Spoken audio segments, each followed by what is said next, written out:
All right. Well, we'll go ahead and get started this morning. Thank you for taking some time to join us today. We're excited to have you. We have quite a number that should be continuing to join here, hopefully in the next little bit. So we'll uh, we'll err on the side of promptness though this morning and get going right on time here. So thank you again on behalf of LeBaron Carroll. We're very excited today to have you here for this worker retention and employment trends webinar. And we have with us Laura Newbrough from LNHR Consulting. She's the owner there, and we're thrilled that she has been able to make time in her schedule to come and present for us today and answer questions that you may have. She is an incredible professional, extremely knowledgeable, and I know you're going to benefit very much from her skills and knowledge today. So, Laura, we'll go ahead and turn the time over to you. Wonderful. Thank you so much, Dan. We really appreciate it. And thank you to LeBaron and Carol and everybody joining today. My name is Laura Newbrough. I am the owner and founder of LNHR Consulting. We are a local human resources support firm supporting companies in a variety of capacities, everything HR. And one of the topics that we have today is worker retention. And this is something that I could talk for days and days and days and days and days and days about. So I'm really excited to spend this time with you today. I'm excited to talk through some strategies. Quiet quitting has been something that we've been hearing a lot about. So this presentation and the materials that we put together today are really geared to help combat quiet quitting in the workplace and just employees who just aren't engaged. So thank you again for joining us. A little bit about our team. We have Diane Neiman on our team. Diane's been in HR for her entire career, which is amazing. She actually works directly with LeBaron and Carol as well. I've worked with Diane on and off for years and years, and I'm thrilled to have her on my team. Maren Brown McKenna is one of our HR managers. She comes from a background, actually international background as well. She has worked with Carvana, Target, larger companies, and internationally as well when she lived in London. Maddie Hansen is our HR generalist. Maddie has a degree in HR from California, and she's actually currently working remote today in California. So we're excited for her. She went to go see the Post Malone concert. So we were excited to have her work remote and have her fulfill that bucket list item. Bianca is one of our HR and recruiting folks that we have on board. But an interesting thing about Bianca is that she is also a certified business and leader coach. So just a fun person to have on board with a different skill set that we can help our clients with as well. And Cassandra Marujo, she is actually on maternity leave. She is an HR manager as well, and she comes from the Target and Carvana world as well. But Maren and Cassandra did not work at Target or Carvana together at the same time. As funny as that is. So a little bit of an introduction of what we're talking about today. We know that worker retention refers to the ability of the organization to keep its employees engaged and committed to the long-term goals of the company. As we talk about kind of quiet quitting, quiet quitters, they don't go above and beyond. And just because somebody doesn't go above and beyond doesn't mean that they're a quiet quitter. The quiet quitter is somebody who's disengaged, completely disengaged, not committed to the company, not committed to the team members, not interested in even knowing what the goals of the company are. So that's really what we're going to be focusing on today. Retention, it's not simply about keeping the employees from leaving, but it's about creating that environment where they want to stay and grow. We know that people who enjoy going to work are going to do a better job. People who do a better job, better for the company, better for the organization, better for the team, better for your clients. So retention is retention is emerging as a critical success factor in today's business landscape. We can get into the numbers as we go along in this presentation, but you will see that retention directly relates to the bottom line. And as managers, we play an instrumental role in maintaining a dynamic, skilled, and dedicated workforce, which is vital for our organization's success and growth. And this presentation is really going to focus on what we can do as managers and what our role is in the retention of our employees. So employee turnover can cost a company between 100% and 300% of the replaced employee's salary. And this information comes straight from SHRM, the Society for Human Resources Management. So a little bit about how those costs are calculated. So when we lose an employee, say we lose somebody who's on your technical team, you have a technical team of 5. You lose one employee. Now that employee's work has to be spread among your other workers, which means that your other workers are going to be continuing to put in more hours. Now they're becoming frustrated. Maybe you haven't gotten that job ad up. Now we've got to go post that job ad. There's a cost. Now I'm going to spend time interviewing candidates. Okay, there's another cost too, because while I'm interviewing candidates, I'm not doing what I should be doing.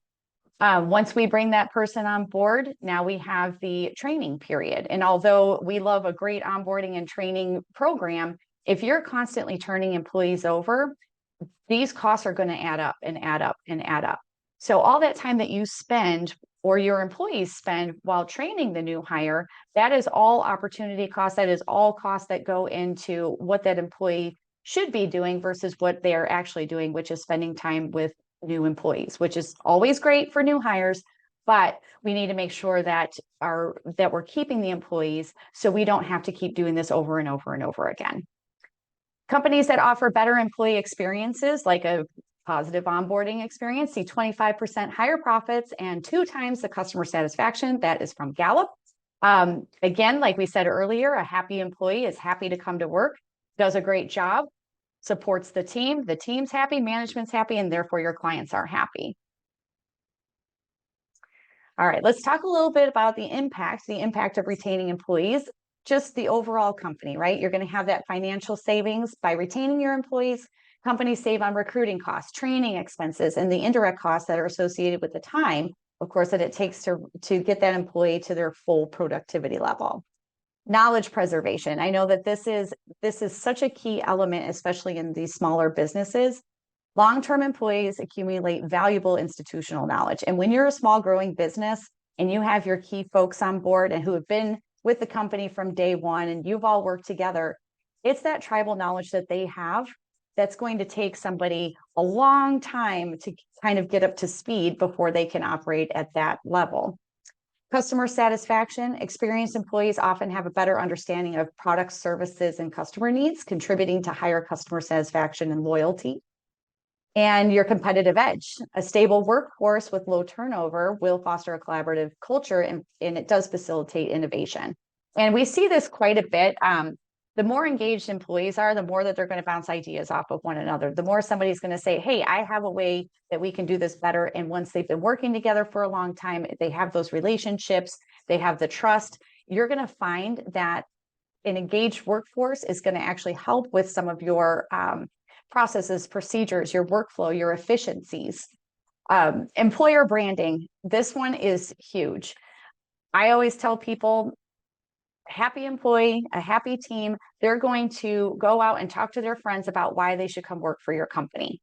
So keeping these folks on board, maintaining that culture, making sure that your employees are engaged and happy, you're going to be able to build an even better team. Even if somebody's coming new from the outside, they can see that a team is engaged. People see that in the first 30 days, whether or not that this is really the right place to work based on the company culture. So the impact on the team cohesion, of course, frequent turnover, like we said before, if you're constantly turning people over, it can become frustrating, especially for the folks who are the ones who are taking the brunt of the work. It's the folks who are, oh, hey, we have a new hire starting on Monday. Can you help them? And meanwhile, this person has a deadline, right? So now they've got to jump in and help because it just seems like, oh, every week we have somebody leaving and a new person coming in. So by retaining employees, it will help maintain that cohesion, build the trust among the team members. The morale and engagement, can't talk about this enough. So constantly losing colleagues, it can completely change the dynamic of the workforce, and bringing people in who kind of churn and burn or come in for 30 days and leave, 60 days and leave. It's not good for morale. It's not good for engagement, and it will decrease productivity. Leadership development, retaining talented employees. It's always good for leadership because it's going to be consistent. And as these members grow with the company, they can see that you're actually doing what you say. We're going to develop you as leaders. We're going to develop you into your new roles. I can't stress this enough. People stay at their companies when they know that there's somewhere to go. They know that they have a next step to take, even if it's not in front of them right now. If they have your trust and you always do what you say as a manager or a leader, they're going to stay because they do know that this is down the line. And we know as companies grow that there's always going to be opportunity. Skill development. A consistent team allows for more focused skill development. This is imperative, especially, some of the clients that we work with where, they're delivering technical products. Maybe it's an engineering firm, a small engineering firm, where we're bringing in more junior staff that hasn't seen a lot of projects. Being able to engage that team and work with them one-to-one, this is going to help with retention because they're going to feel like somebody cares. Somebody is developing my skills. What's in it for me as the employee? Wow, I have seen all sorts of new projects. I have developed all these new skills because somebody's taken the time and they care about me. And then again, the cultural alignment. A stable team fosters a shared understanding of company values and culture. So I recently was working with a client and we were talking about vision, mission, and values. And he said to me, we're a small team. And from the beginning, one of my employees kept saying to me, hey, we need to have a vision, mission, and values. And I kept saying, well, why? We're only 3 people. So the company continued to grow and now they're 20 people. And the owner said, okay, we're ready to do the vision, mission, and values. And it was really funny because we started out with a conversation with the senior leadership. And the person who had been telling the owner, hey, you need to have this, we got on the line with him. And it was interesting because as happy as he was that we were finally doing it, you could see how frustrated he was that, yes, he's finally being listened to, but it was a finally. I have been saying this for years. I've been saying this for 3 years, and we're finally doing it now. We were able to, help guide him to a positive path because this is a great exercise and the owner wanted you involved. But it was interesting too, because he was so frustrated that nobody had listened before and we had not taken the time. And here we had hired 5 people in, and we don't know what our culture is as far as the vision, mission, and values. So even if your company is 3 people, it's never too late to think about what your vision, mission, and values are, especially those core values as it pertains to your employees, because that's what's important to them. All right, how can we enhance loyalty? Providing career growth opportunities. Okay, well, Laura, I'm only 3 people. What am I going to do? There's always room to advance somebody through their career, whether or not you have a position available or not. And me and my company, we're a smaller company. And again, there's, going to be stages where there's not that next job opening or, on an org chart, we don't have this position available. But that doesn't mean that I don't take people with me and I say, hey, come shadow me on this call. I want you to shadow this person on this call. Hey, why don't you listen in on here? Hey, we put this together. Why don't you read it and kind of see what you think? Those are all examples of career growth opportunities, even though I don't have a position available. You can always send somebody for training, just like what we're doing today. Your employees, if you have somebody on your management team or somebody who's an emerging manager who isn't a manager yet, there's no reason why we can't offer them that training, even if the positions aren't available. It just shows that you care. I am providing you this career growth opportunity. Even though I don't have a title for you, I want you to learn how to do this. Fostering a positive work environment. Everything I just explained, that's one way to foster a positive work environment. Another thing that I tell people all the time is it takes just a couple seconds to pause your day and give somebody praise or thanks. Thank you so much for what you did on that project the other day. I'm really grateful that you went above and beyond. Those couple words cost the company absolutely nothing. And it goes so far with somebody. I know I like to receive feedback, whether it's good or bad. But I like to be able to know that I've done a good job. And everybody wants to hear that. So always foster a positive work environment. People make mistakes, it's going to happen, but it's how we react to that and how we help coach somebody through, a difficult situation or something that's gone wrong. Fostering a positive work environment, it's always going to do the trick. Invest in compensation, a competitive compensation and benefits.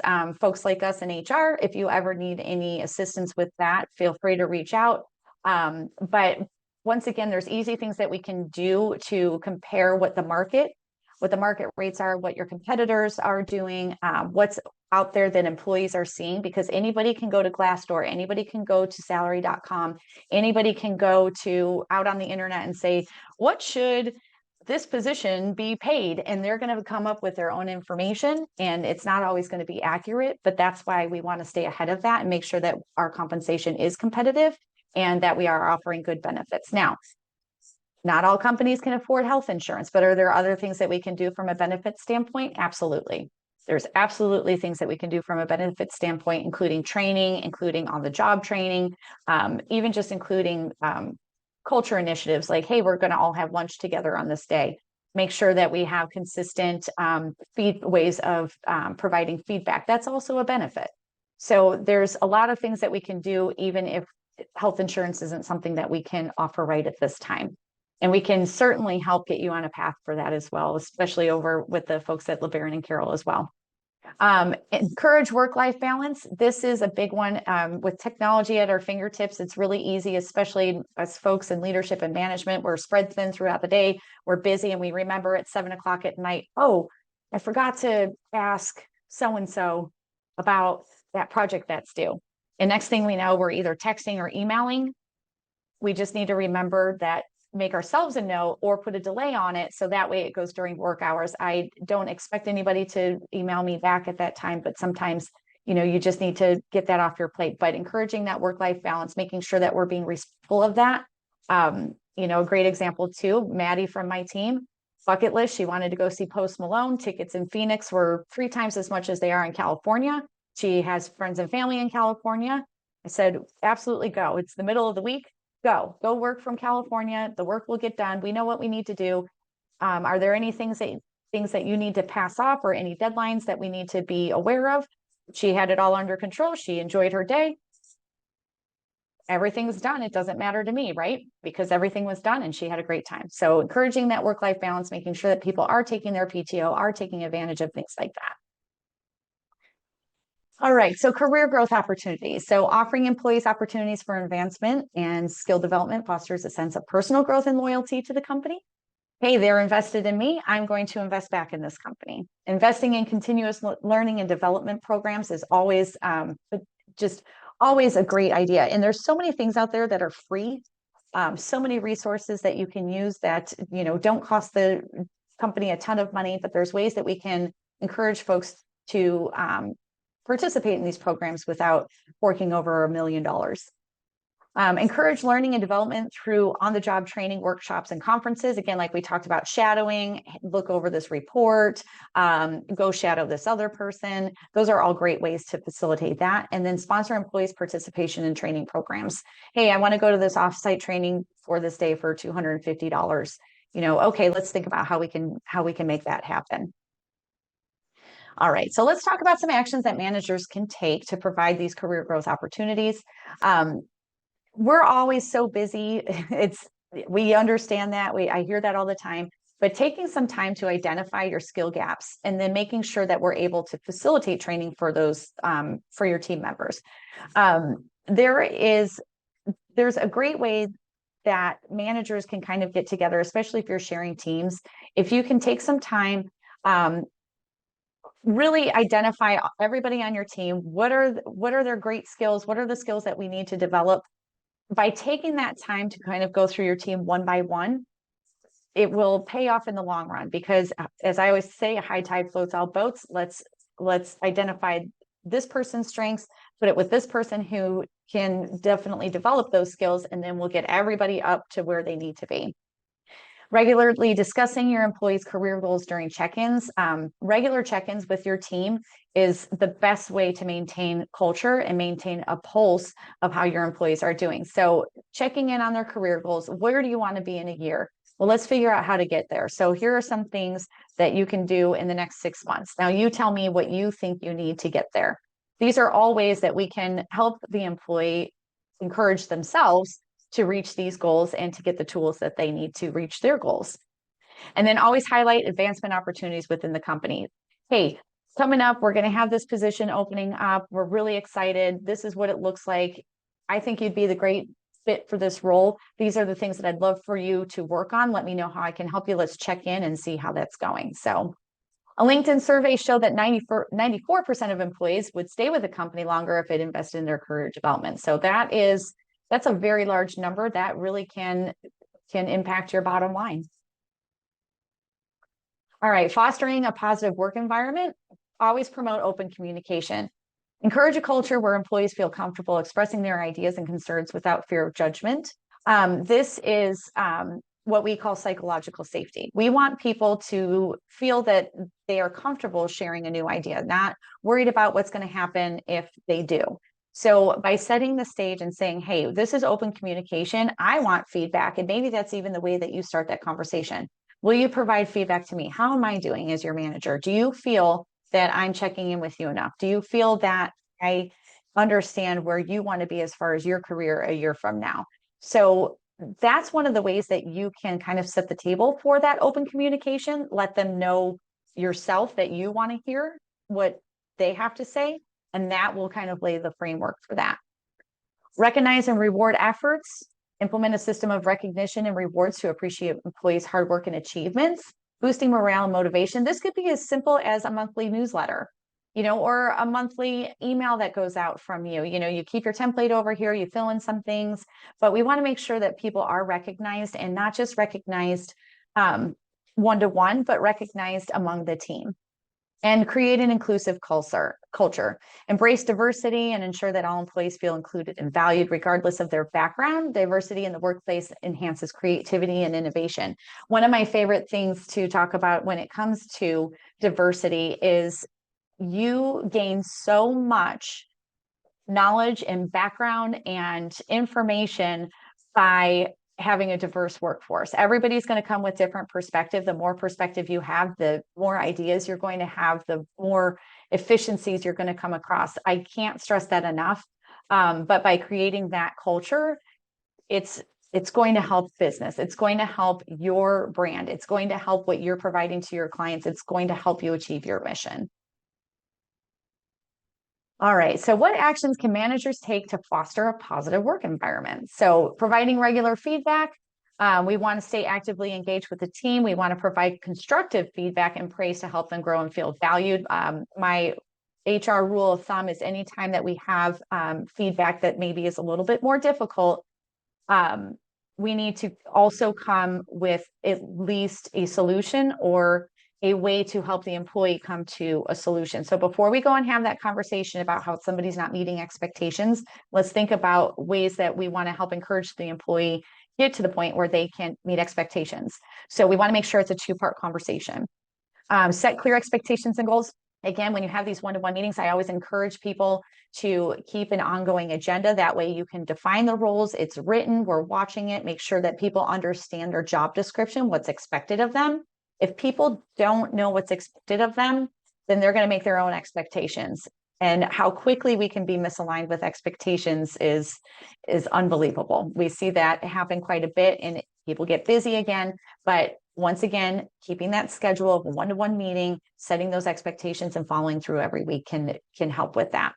Always lead by example. Managers should demonstrate the values and behaviors that they want to see in their team. Always act with integrity, kindness, and empathy.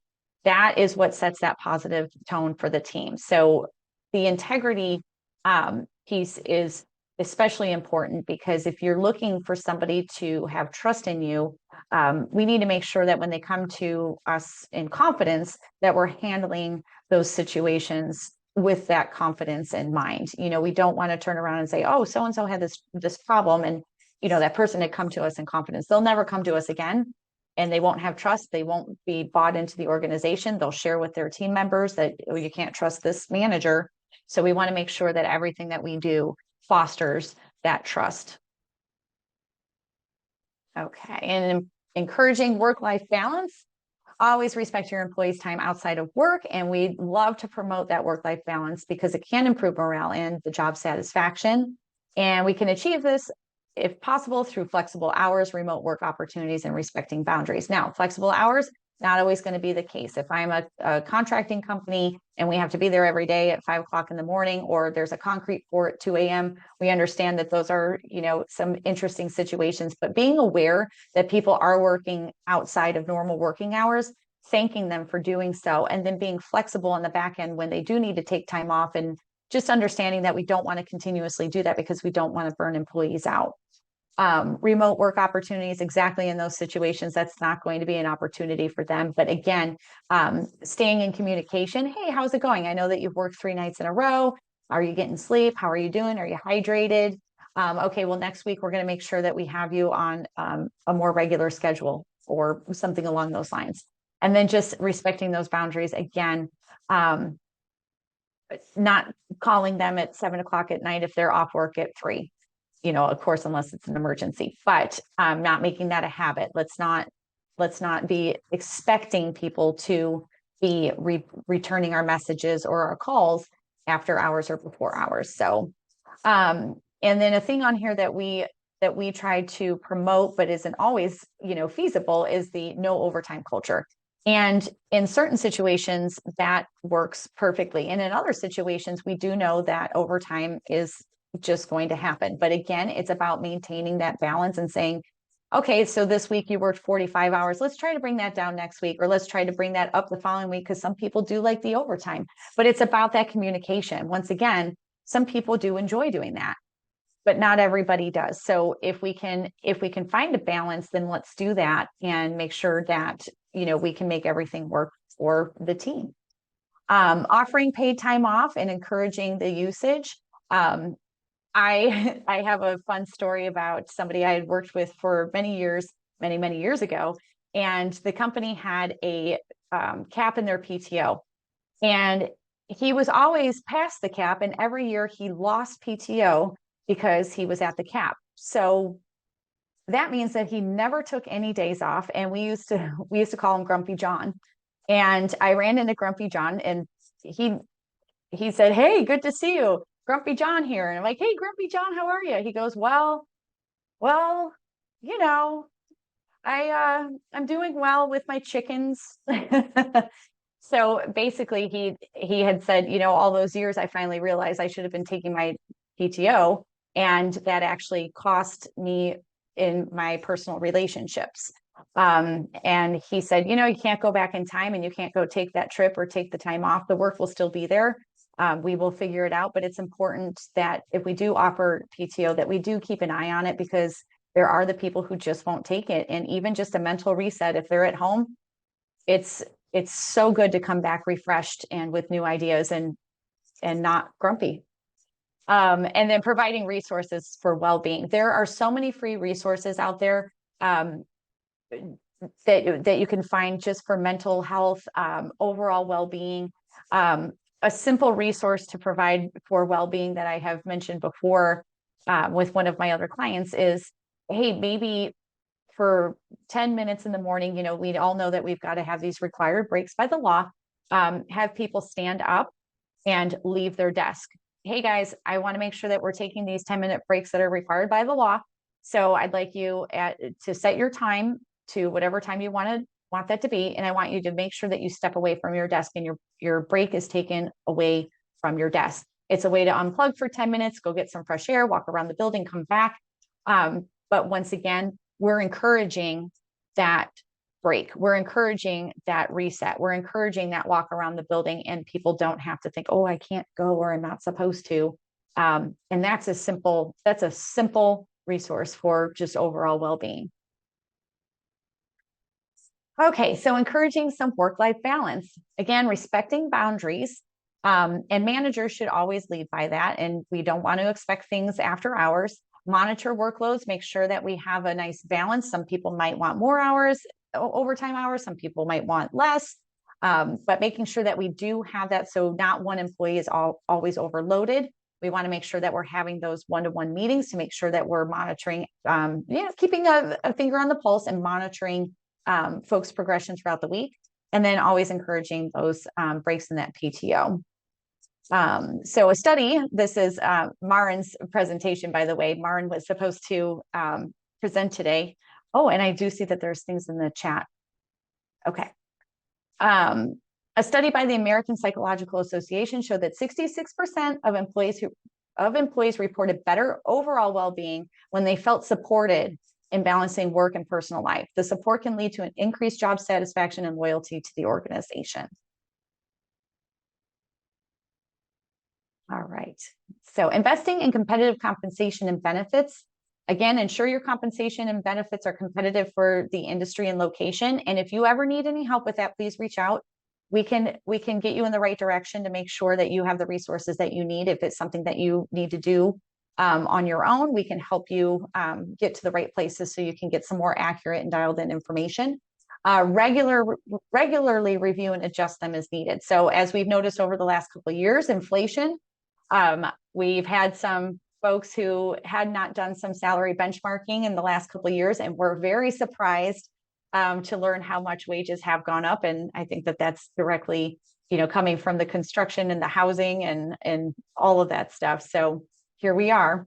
And don't forget non-monetary benefits like flexible working hours, wellness programs, and even just checking in on people, and communicate the total rewards package to employees so they get the full picture. So we had a conversation after the last training last week about, well, what if I can't offer this and I can't offer that? Well, let's talk about all the great things about working at this organization. Part of that total reward package is the company culture. This is a great company culture. This is what we do. We have fun. That can also be included. We do shadowing. We do on-the-job training. That is part of a total reward package. So even if it's not something that you're offering from an actual health insurance type benefit, there's other ways that we can package this to get somebody excited about working here. And a survey by Willis Towers Watson showed that more than half of employees want their employer to offer more help in understanding how their pay and benefits compare to market rates, emphasizing the importance of competitive compensation and retention. All right, so let's talk a little bit more about the importance of manager-employee relationship. So nearly half of employees who left their jobs cited their manager as the reason, either through managerial behavior or through related issues. So that came from SHRM. And then down at the bottom, we have, according to a survey by Bamboo HR, 44% of employees said that a boss has been the primary reason they have left a job. One of our taglines in HR, and that's something that we've heard all across the board, employees leave their manager. They don't necessarily leave their job, because if they left their job, I know somebody, a personal friend of mine, she left a manager. She's a claims adjuster for an insurance company. She went over to a different insurance company to do the exact same job. Unhappy for 2 years, has been happy ever since she left the exact same job. She left her manager. And it was too bad too. She had probably over 10 years with the other company. A survey by the Predictive Index found that 77% of employees who report having a bad manager plan to leave their current company, compared to just 18% who report having a good manager. And this is actually a funny story too. The other day, I went over to Fired Pie and had my salad, and I was sitting there by myself, and this group of folks, 4 of them, they were on their lunch break. They had some sort of ID badges, so they must have worked somewhere nearby. And all 4 of them were complaining about their manager, and that their manager said, oh, well, we're just going to hire another person and put him over here. And all 4 of them were saying, that's not what we need. That's not what we need. The manager wasn't listening to them. So I listened to the whole conversation, and it made me think about what we were going to be talking about today. Those folks, even if one of them was unhappy, and I don't know the backstory to this, but all 4 of them are at a table and they're unhappy, that could easily be somebody's department. So given that they're at lunch, given that they're all unhappy, given that they all have the same complaint, if that manager doesn't change or doesn't engage them, or it continues as it is, all 4 of them probably won't be there by the end of the year. So Gallup's research has also shown that managers account for at least 70% of the variance in employee engagement scores.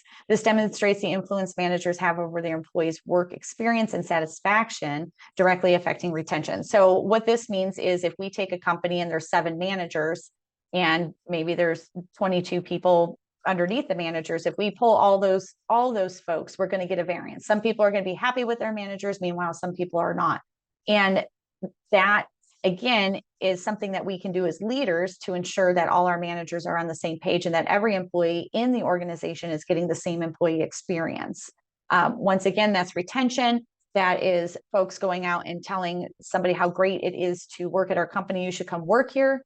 That is avoiding situations like what I just experienced at lunch, because none of those 4 people were going to go out and say, hey, you should come work here.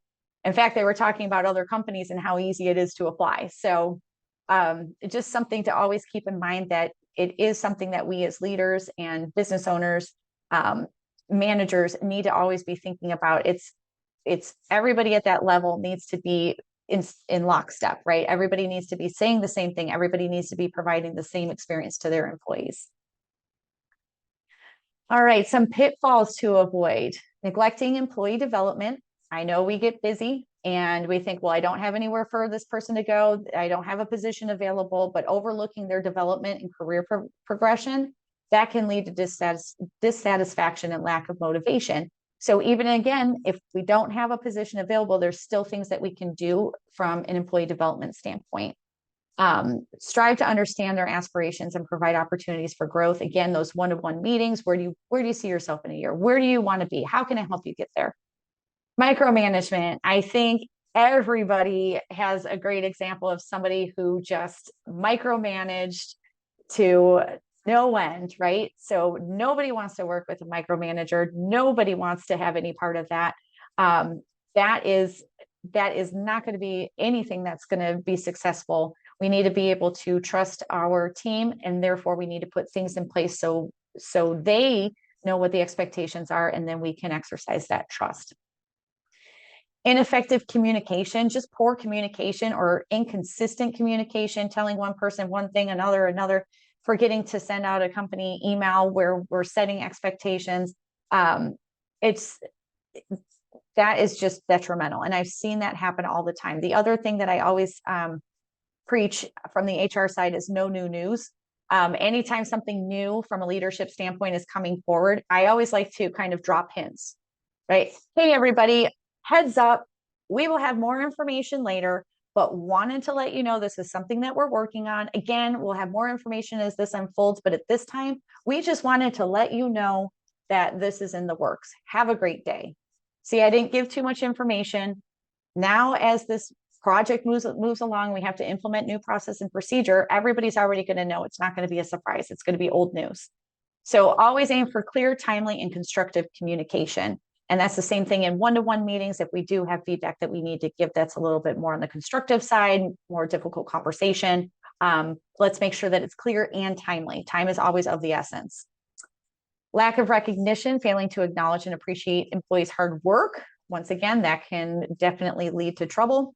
And regular recognition can boost morale and productivity. So I tell folks all the time, I was working with an owner of a transportation engineering firm, and he said, so the feedback that we got from doing their vision, mission, values was that there was not enough communication or praise that was coming from the owner. And he said to me, he goes, it's not that I think everybody does a great job. I just don't think about it, or I don't have time. And the feedback that we received, and he was so open to the feedback, it was amazing. But the feedback was that when you do it, it seems forced. Somebody has to tell you to go recognize your employees. So we don't want that to happen. So what we wound up doing for him, and this is something that you can think about too, is how do I make a consistent platform in which I don't have to remember to give praise, but it's going to help me do this in a manner that's consistent and over and over and over. And we wound up putting together an intranet for them through SharePoint. Anybody who has SharePoint can easily put something together like that.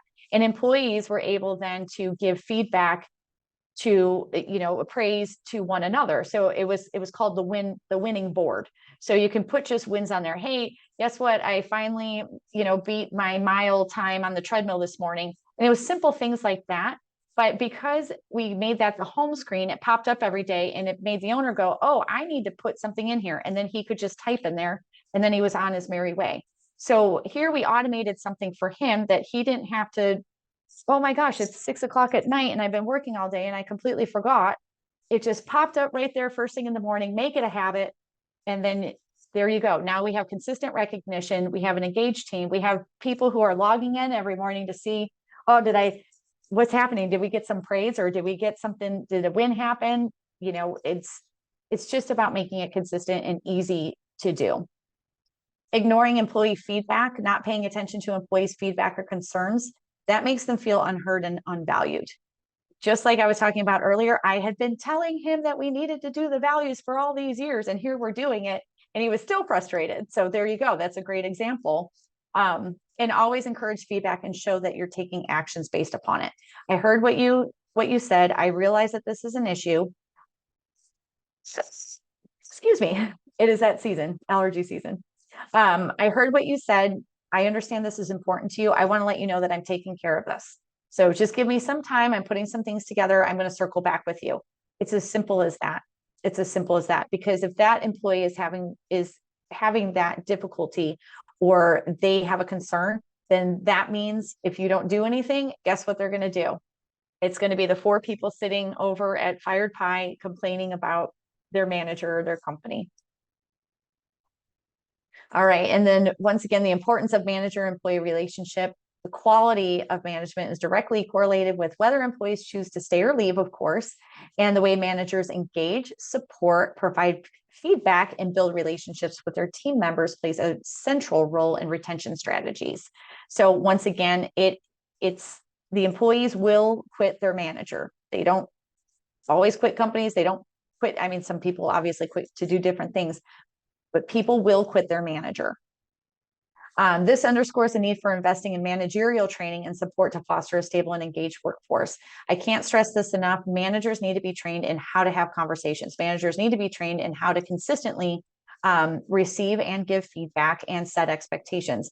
I see oftentimes that folks move into a manager role because they've been there a long time without training, and then we wind up coming in on the back end from an HR side because something's kind of gone sideways because feedback wasn't provided properly or feedback came too harshly or inappropriately or in front of other people and there wasn't a consistent way to do things.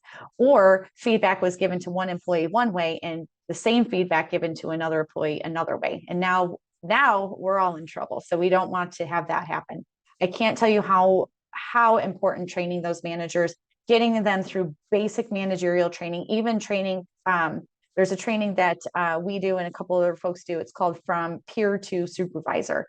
Such a great training because their relationship is going to change and we need to give them every opportunity to be successful. All right. So in summary, retaining talent is crucial for any organization's success.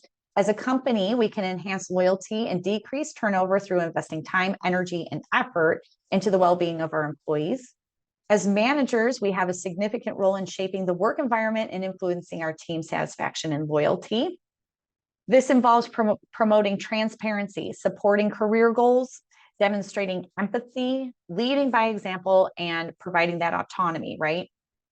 An employee working in a role where they feel appreciated is the best way to build a company brand and attract talent to a company. Thank you, Laura. That was exceptional and wonderful information. Great. Thank you. And thank you, everybody. I really appreciate everybody's time today. And again, I could talk about employee retention for days on end. So, Well, you're sure good at it. So thank you. And thank you. everybody, we'll see you soon. Thanks. All right. Take care, everybody.